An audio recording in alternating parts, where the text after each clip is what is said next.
আমি security guard ছিলাম। আমার রাতে ডিউটি থাকতো। আমি যে বাড়িতে পাহারা দিতাম সেই বাড়ির মালিক একা থাকতেন। তিনি কম বয়সী মেয়েদের বাড়িতে নিয়ে আসতেন আর বলতেন, এই মেয়েটার মা বাবা কেউ নেই, তাই আমি ওর বিয়ে দেব।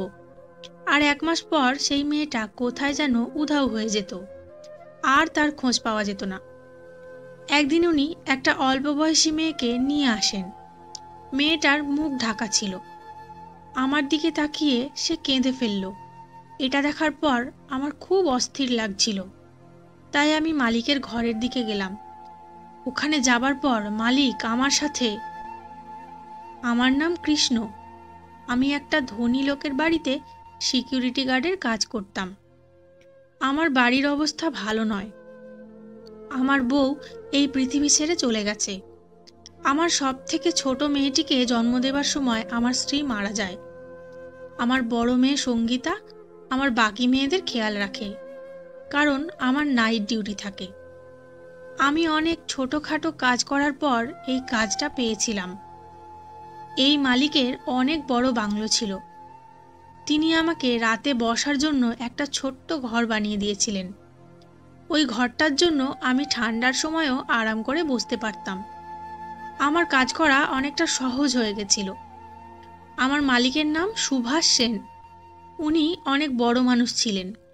শহরে ওনার অনেক বড় বড় ব্যবসা ছিল। ওনার কোনো পরিবার ছিল না। উনি একা থাকতেন। রাতে জেগে থাকা আমার কাজ ছিল। তাই আমি দেখতে পেতাম বাড়িতে কে আসছে আর যাচ্ছে। ওনার সাথে দেখা করতে ওনার বন্ধুরা আর কর্মচারীরাই আসতো। একদিন আমি এমন একটা জিনিস দেখলাম যেটা দেখে আমি হয়রান হয়ে গেলাম। সকালে আমি এই ব্যাপারে খোঁজ খবর করতে চেয়েছিলাম, কিন্তু বুঝতে পারছিলাম না কাকে জিজ্ঞেস করব। আমি দেখেছিলাম যে একটা সুন্দর কম বয়সী মেয়েকে গাড়ি করে আনা হয়, আর সেই মেয়েটা বাড়ির ভেতরে চলে যায়। মেয়েটাকে দেখে খুব উদাস লাগছিল। এখনও সেই মেয়েটা বাইরে আসেনি। সে বাংলোর ভেতরেই আছে। সেনবাবুর দেরি করে ঘুম থেকে ওঠা অভ্যেস। আমি বাড়ির মালিককে জিজ্ঞেস করলাম, এসব কি হচ্ছে? ওই মেয়েটি কে? সেনবাবুর আত্মীয় তো মনে হয় না, কারণ আমি শুনেছি যে ওনার এই পৃথিবীতে কেউ নেই। মালি দাদা বলল, এটি কোনো গরিব অসহায় মেয়ে হবে। চেহারা আর জামা কাপড় দেখে তো তাই মনে হলো। আমি বললাম, একটা গরিব অসহায় মেয়ের সেনবাবুর সাথে কি দরকার থাকতে পারে? মালি দাদা বলে, আমি জানি না, তুমি নিজের কাজে মন দাও। সেনবাবু খুব ভালো মানুষ, উনি আমাদের অনেক পয়সা দেন। আমি মালি আর তুমি সিকিউরিটি গার্ড, কিন্তু দেখো আমরা দুজনে কত ভালো বেতন পাই। এত টাকা বেতন তো কোনো শিক্ষিত মানুষও পায় না। আর আমাদের খুব বেশি কাজও থাকে না। আমি শুধু এখানে একটু আধটু পরিষ্কার করে দিই, তাতেই হয়ে যায়। তোমার কাজ তো বসে থাকা। তুমি সারাদিন ঘুমো আর রাতে জেগে থাকো। ভালো খাবারও জুটে যায়। এইসব ছোটখাটো ব্যাপারে মাথা ঘামিয়ে নিজের চাকরিটা আবার খেয়ে বসো না। মালি দাদা একদম ঠিক কথা বলেছে, কিন্তু কেন জানি না আমার ব্যাপারটা খুব অদ্ভুত লাগে। 2 সপ্তাহ পর আবার একই ঘটনা ঘটে। একটা সরল মেয়েকে নিয়ে আসা হয়, আর তারপর থেকে সে এই বাংলোয় থাকতে শুরু করে। কিন্তু 1 মাস পর সেই মেয়েটা কোথায় যায় সেটা কেউ জানে না। এমনিতে সেনবাবু খুব ভালো মানুষ। ওনার বাড়িতে রোজ ভালো ভালো পদ রান্না হতো, যা ওনার জন্য রান্না হতো। ওনার সব কাজের লোকেরা সেই খাবারই খেত। বাড়িতে যা রান্না হতো তাই সবাই খেত, আমরাও তাই খেতাম। এমনটা নয় যে ওনার জন্য ভালো খাবার তৈরি হতো আর আমাদের জন্য খারাপ খাবার। ওই বাড়িতে কে না চাকরি করতে চায়? সবাই বলতো সেনবাবু জলের মতন পয়সা খরচ করেন, কিন্তু উনি কি কাজ করেন সেটা কেউ জানে না। আমি যতদূর জানতাম উনি সারাদিন বাড়িতে শুয়ে থাকেন, কাজে বেরোতেন না। তবে বড়লোকেরা কি আর আমাদের মতন কাজ করতে বেরোয়? মোবাইলেই তাদের সব কাজ হয়ে যায়। কাজ করার জন্য তারা লোক রাখে আর নিজেরা সারাদিন আরাম করে। তারপর রাতে রিপোর্ট নেয় যে কাজটা হয়েছে কিনা। এবার যখন একটা মেয়েকে নিয়ে আসা হলো তখন আমি একটু বিব্রত হলাম। ভাবলাম, এসব কি হচ্ছে? এই মেয়েটাও খুব খারাপ অবস্থায় আসে। চোখে মুখে ভয় আর আশঙ্কা ফুটে উঠেছিল। মনে হয় ওর কোথাও আঘাত লেগেছে। খুঁড়িয়ে খুঁড়িয়ে হাঁটছিল। আমি এগিয়ে এসে সাহেবের লোকেদের জিজ্ঞেস করলাম, ওকে কোথায় নিয়ে যাচ্ছ? তখনই সেনবাবু ওখানে চলে আসেন, আর আমি চুপ করে যাই। সেনবাবু জিজ্ঞেস করেন, কি এত কথা হচ্ছে? ওনার লোকেরা বলে, কিছু না সাহেব, ইনি আমাদের জিজ্ঞেস করছেন যে আমরা মেয়েটাকে কোথায় নিয়ে যাচ্ছি। আমি একটু ভয় পেয়ে গেলাম। ভাবলাম উনি এক্ষুনি বলবেন, তোমার এত বড় সাহস, তুমি আমার লোকেদের প্রশ্ন করো। সেনবাবু আমার কাছে এসে বললেন, কি বক্তব্য তোমার? আমি বললাম, কিছু না সাহেব, এরা ভেতরে ঢুকছিল রাতের বেলা, আর এটা আমার কাজ, তাই আমি ওদেরকে জিজ্ঞেস করছিলাম ওরা কোথায় যাচ্ছে। উনি বললেন, এই মেয়েটাকে রাস্তা থেকে তুলে আনা হয়েছে, ওর কেউ নেই, খুব সরল এবং অসহায়।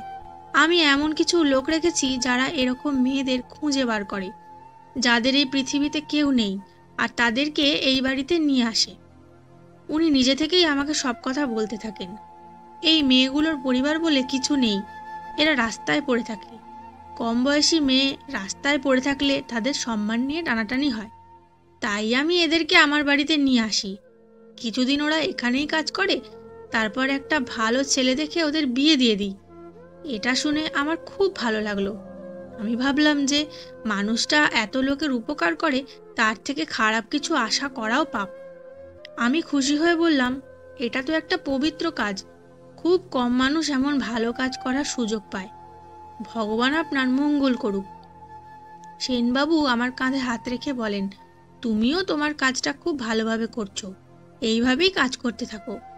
আমি যেখানেই যেতাম ওনার সাথে যেতাম। উনি কখনো এমন কোনো জায়গায় যাননি যেটা দেখে আমার সন্দেহ হয়। একদিন উনি আমাকে জিজ্ঞেস করেন, তোমার কটি কন্যা আছে? আমি বলি, আমার 3টি কন্যা, তাদের মা বেঁচে নেই। তাদেরকে বাড়িতে একা রেখে আসতে ইচ্ছে করে না, কিন্তু কি করব, কাজের জন্য আসতেই হয়। বাবু আমাকে কিছু টাকা দিয়ে বললেন, আজ তোমার মেয়েদের জন্য কিছু ভালো জামা কাপড় আর মিষ্টি কিনে নিয়ে যেও।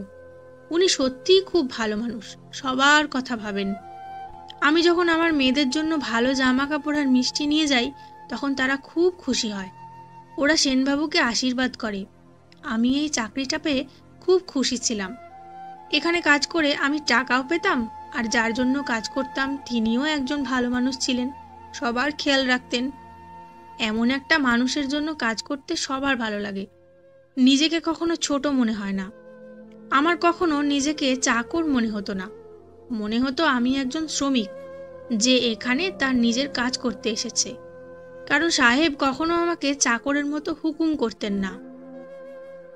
একবার আমাদের গাড়িতে একটা অ্যাক্সিডেন্ট হতে যাচ্ছিল। আমি হাত বাড়িয়ে সেনবাবুকে বাঁচিয়ে নিয়েছিলাম, কিন্তু দরজার সাথে ধাক্কা লেগে আমার হাতে চোট লেগেছিল। আমি যে সেনবাবুকে সরিয়ে না আনতাম, তাহলে ওনার কাঁধটা গাড়ির কাঁচের সাথে গিয়ে ধাক্কা লাগতো। সাহেব ড্রাইভারকে খুব বকা দিলেন, বললেন, তুমি কি চোখ বন্ধ করে গাড়ি চালাও? ঠিক করে গাড়ি চালাতে পারো না? বাবু আমাকে সঙ্গে সঙ্গে হাসপাতালে নিয়ে যান, আমার হাতে ব্যান্ডেজ করান। হাসপাতালের সব খরচ উনি দেন।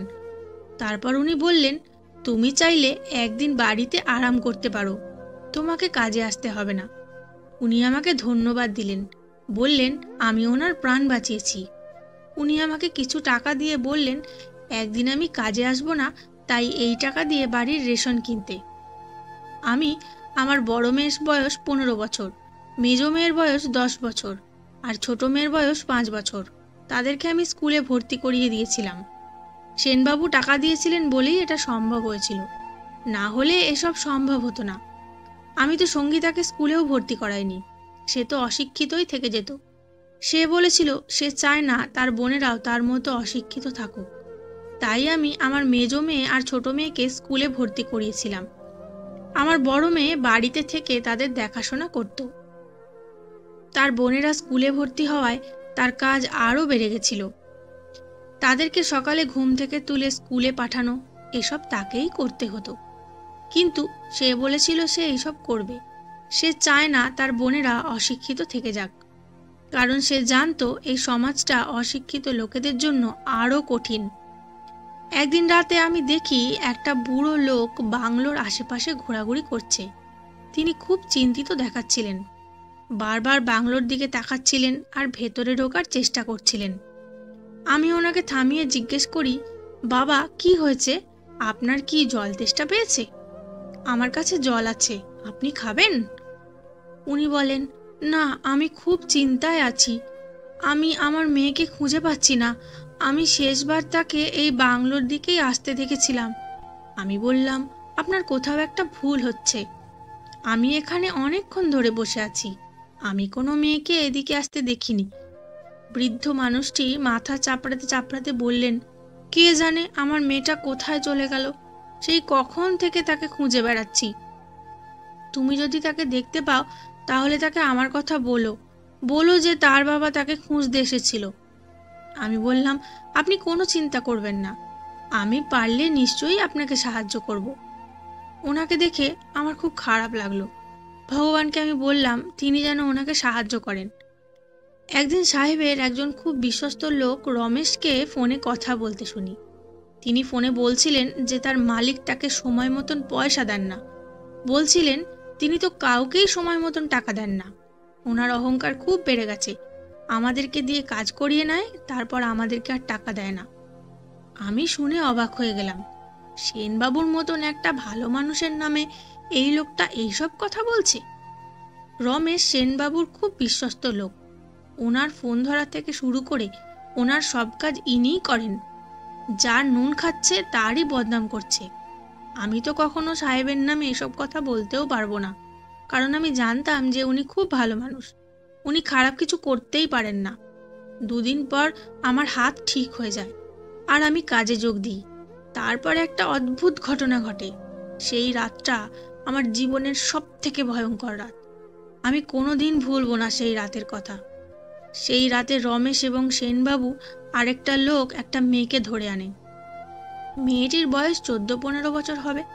তার মুখটা ঢাকা ছিল। সেই সব মেয়েদের নিয়ে আসা হতো, তারা সবাই খুব ভয়ে ভয়ে থাকতো। হয়তো তারা ভাবতো তাদের সাথে খারাপ কিছু করা হবে, কিন্তু সেনবাবু তাদের ভালোর জন্যই তাদের নিয়ে আসতেন, যাতে ভালো ছেলে দেখে তাদের বিয়ে দিতে পারেন। আমি কখনো মেয়েগুলোর কাছে যেতাম না, কারণ সেটা আমার কাজ নয়। কিন্তু আজ একটা আশ্চর্য ঘটনা ঘটল। মেয়েটি আমার দিকে তাকিয়ে কাঁদতে শুরু করে। তার চোখ দিয়ে জল বেরিয়ে যায়। এমনভাবে কাঁদছিল যে আমার মন খারাপ হয়ে গেল, কারণ আমিও 3 কন্যার বাবা। কে জানে এটি কার কন্যা, তার বাবা এই পৃথিবীতে আছে কিনা কে জানে। তাকে দেখে আমার খুব খারাপ লাগছিল। সাহেবের লোকেরা তাকে ভেতরে নিয়ে চলে গেল। আমি জানতাম যে পরে সবকিছু ঠিক হয়ে যাবে। আমি আগেও অনেক মেয়েকে দেখেছি, তারাও এইভাবে কাঁদতো, ভয়ে ভয়ে থাকতো, কিন্তু জানি না এই মেয়েটার মধ্যে কি এমন ছিল যে ও যখন থেকে ভেতরে গেছে তখন থেকে আমি ওর কথাই ভেবে যাচ্ছি। আমার মনটা খুব খারাপ লাগছিল। আমি চুপ করে বাকি রাতটা বসে রইলাম। অন্যদিন আমার একটু আধটু ঘুম চলে আসতো, কিন্তু আজ আমার একটুও ঘুম এলো না। বাংলোটা একেবারে নিঃশব্দ ছিল। মনে হয় সবাই ঘুমিয়ে পড়েছে, কিন্তু আমার ঘুম পাচ্ছিল না। সকাল সকাল যখন আমি বাড়ি গেলাম আর যে দৃশ্যটা দেখলাম সেটা দেখে আমার হাত পা কেঁপে উঠল। আমার 2 মেয়ে উঠোনে শুয়েছিল আর দরজাটা খোলা ছিল। আমার বড় মেয়ে সঙ্গীতা বাড়িতে ছিল না। আমি তাকে চারিদিকে খুঁজলাম, কিন্তু কোথাও তাকে খুঁজে পেলাম না। প্রতিবেশীদের জিজ্ঞেস করলাম, তারা বলল তারাও কিছু জানে না, তারা তাকে বাড়ি থেকে বেরোতেও দেখেনি। কিছুক্ষণ পর আমার মেজো মেয়ে ঘুম থেকে উঠে বলল, দিদি কাল বিকেলে ছোট বোনের জন্য বিস্কুট আনতে বেরিয়েছিল, কারণ সে খুব বায়না ধরেছিল। তোমাকে আমরা ফোন করেছিলাম, কিন্তু তোমাকে ফোনে পাইনি, তাই দিদি নিজেই বিস্কুট কিনতে বেরিয়েছিল, কিন্তু এখনো সে ফিরে আসেনি। আমি তৎক্ষণাৎ পুরো ব্যাপারটা বুঝতে পারলাম সঙ্গীতার কি হয়েছে।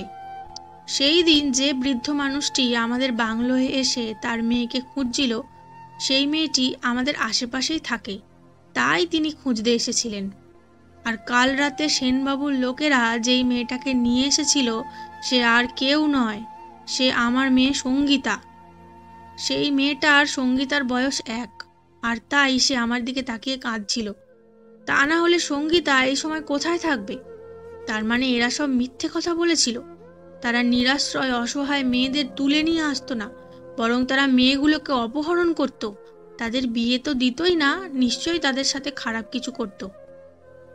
আমার মাথায় রক্ত চড়ে গেল। আমি আমার বন্দুকটা নিয়ে সাহেবের বাড়ির দিকে রওনা দিলাম। যাবার আগে আমি মেয়েদেরকে বলে গেলাম, আমি যদি আর না ফিরি তোরা তোদের কাকার বাড়িতে চলে যাস, কারণ আমি যে কাজটা করতে যাচ্ছি সেটা সহজ হবে না। রাগে আমার চোখ মুখ লাল হয়ে গেছিল। আজ আমি সোজা বাংলোর ভেতরে ঢুকে পড়লাম। সামনেই সেনবাবু বসেছিলেন। আমাকে দেখে বললেন, কি ব্যাপার, কোনো জরুরি দরকার?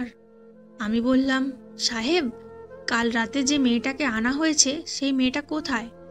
উনি বললেন, তুমি কেন জিজ্ঞেস করছো? আমি বললাম, ওই মেয়েটা খুব ভয় পাচ্ছিল তাই। উনি বললেন, এখন তো ওপরের ঘরেই আছে, কোনো ভালো ছেলে পেলে তার বিয়ে দিয়ে দেব। মেয়েটা খুব সুন্দর দেখতে। আমি শক্ত করে নিজের হাতের মুঠোটা বন্ধ করে নিলাম। রাগে আমার হাত পা কাঁপছিল। তার মানে ইনি একজন শয়তান মানুষ। এনার কর্মচারী রমেশ এনার নামে যেই কথাগুলো বলছিল সব সত্যি। এতদিন আমার চোখ বন্ধ ছিল।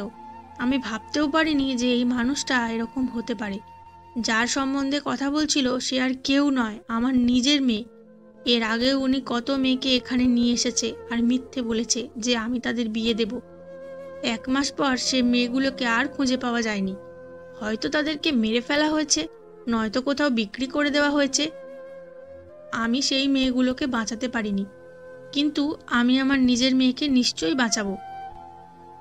আমি চাইলে এক্ষুনি আমার মেয়েকে নিয়ে দূরে কোথাও চলে যেতে পারি, কিন্তু তাতেই আমার দায়িত্ব শেষ হয়ে যাবে না। আমাকে এই শয়তান লোকটাকে শেষ করতে হবে। না হলে আজ সে আমার মেয়েকে নিয়ে এসেছে, কাল অন্য কোনো মেয়েকে নিয়ে আসবে আর তার সর্বনাশ করবে। আমাকে অন্যমনস্ক দেখে সেনবাবু জিজ্ঞেস করলেন, কি ব্যাপার, চিন্তায় আছো মনে হচ্ছে? বাড়িতে সব ঠিক আছে তো? তোমার কি টাকার দরকার? তো এই নাও। উনি নিজের পকেট থেকে কিছু টাকা বের করে আমার দিকে হাত বাড়ালেন। আমি সেই টাকার দিকে তাকালাম। এই টাকা দিয়েই উনি আমার চোখে ধুলো দিয়েছিলেন। আমি আগে পিছে কিছু না ভেবে বন্দুক চালিয়ে দিলাম। আজ আমি একটা শয়তানকে শেষ করলাম। ওনাকে খুব সহজভাবে মরতে দিলাম।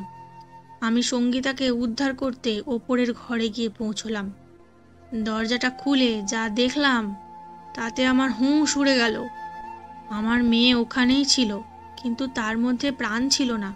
সে আত্মহত্যা করেছে, আর সে এই দুনিয়ায় নেই। হয়তো সেনবাবু তার সাথে অশ্লীল আচরণ করেছে, তাই সে এমন একটা পদক্ষেপ নিয়েছে। আমি তাকে শেষবারের মতন দেখছিলাম, সেও আমার দিকে দেখছিল। আমার কাল রাতের কথা মনে পড়ে গেল। আমার মেয়ে কিভাবে আমার দিকে তাকিয়ে কাঁদছিল। সে চিৎকার করেনি, হয়তো তাকে ভয় দেখানো হয়েছিল যে সে যদি চিৎকার করে তাহলে তার বাবাকে প্রাণে মেরে ফেলা হবে। আমি আমার মেয়ের লাশটা নিয়ে বাড়ি ফিরে এলাম, তার সৎকার করলাম। তারপর আমার আর 2 মেয়েকে নিয়ে এই শহর ছেড়ে চলে গেলাম। আমি নিজের গ্রামে ফিরে গেলাম, যেখানে আমি বড় হয়েছি, যেখানে আমার বিয়ে হয়েছিল। আমি আমার মেয়েদের তার দাদু ঠাকুমার কাছে রেখে দিলাম। সঙ্গীতার কথা শোনার পর তারা খুবই উদাস ছিল। আমার সঙ্গীতার কথা রোজ মনে পড়ত। তার মুখটা আমার সামনে ভেসে উঠত।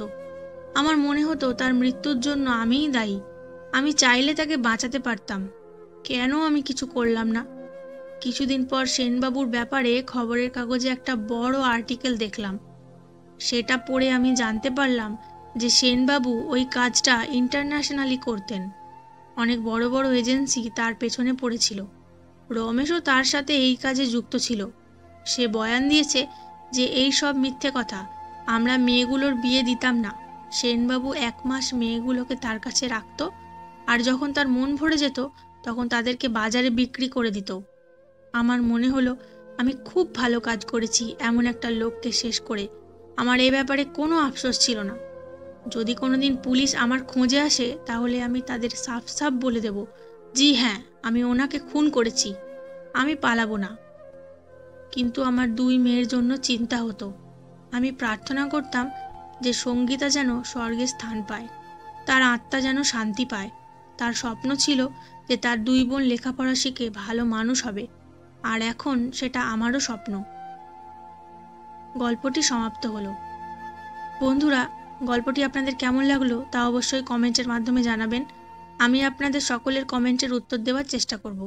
গল্পটি ভালো লাগলে অবশ্যই একটা লাইক দেবেন, আর চ্যানেলে নতুন হয়ে থাকলে চ্যানেলটি সাবস্ক্রাইব করে বেল আইকনটি প্রেস করে নেবেন, যাতে পরবর্তী গল্প সবার আগে আপনার কাছে পৌঁছয়। দেখা হচ্ছে পরবর্তী গল্পের আসরে। ততক্ষণের জন্য টাটা।